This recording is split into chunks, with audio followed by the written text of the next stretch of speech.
লাগে কিরা পড়ছে এরকম, এটার মধ্যে কিন্তু কারণ আছে জানো। কি করছ রে? টাঙ্কিটা বের করলাম, টাঙ্কি তো বিকট অবস্থা, ধন লাগবো। তখন তো দোন লাগবো, কিন্তু এটা তো দোয়ার উদ্দেশ্য না। আমাকে আমাকে উদ্দেশ্য কি? আমার খালি ফিটিং করে দিন। ফিটিং করে দেবো না। হন তো এই যে বিটটা একটু দেখাও, বিটতে বিটতে না দেখালে হইবো না, বিটতে দেখাও। এই যে ভিতরে লাগে কিরা পড়ছে এরকম মনে হয় না? হ্যাঁ, এই যে সাইড গুলা যে অবস্থা, এই পানি কিন্তু এরা খায় তো। প্রতিনিয়ত খায় এবং সব কাজে ব্যবহার করে, তাই না? হুম। আচ্ছা আসো, উঠে উঠে দুইটা ট্যাঙ্কি উঠাবো পাঁচতলার উপরে। আসো আসো আসো। যত এই যে টাঙ্কির অবস্থা, তো মানুষ টাঙ্কি লাগায়, লাগানোর পরে যদি পরিষ্কার করতে হয় ওই যে 3 মাস পর বা 6 মাস 5 মাস 2 মাস পর পর, এগুলি আর এই কি করে এখন না। মন থাকে? না।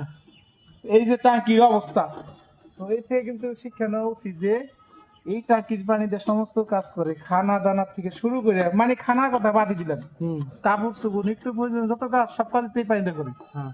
তাহলে এই পানিটা পরিচর্যা করা দরকার না? হুম। এই সব অবস্থা প্রত্যেকটা বাড়িতে। আর ছাদের অবস্থা দেখো, ছাদের অবস্থা যদি দেখো যাই করে দেখাও ছাদের অবস্থা কি। এই জায়গায় রাখছিলাম টাঙ্কি, তো এই জায়গায় রাখছিলাম টাঙ্কি, তাই না? টাঙ্কি রাখার পরে এই অবস্থাটা কি হয়েছে, মানে একটু বাইরে দেখা যায়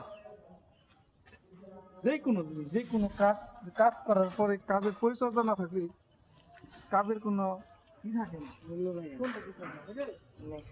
আর আরেকটা জিনিস হয়তো এই যে দেখো, এই দেখো, এটা হলো সবচেয়ে বিশেষ করে এটার মধ্যে কিন্তু কারণ আছে জানো।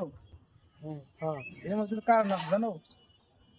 কি কারণ আছে? এটা জেনারেটরের কারণ। যখনই মনে করো জেনারেটর লাইনটা আসে, সাত ওই যে জোড়াটা দেখো, এই সাত ঘরে যে জোড়াগুলো, এগুলা কতখানি রিক্স হতে পারে এটা জানো? এটা পানির মধ্যে পড়ার পরে জয়েন্টটা লিক করলে এটা তুমি পারবে, তোমার সহ কিন্তু পানি উঠ দেওয়ার কারণে যে। পানি ফুটে কারণে দিবে।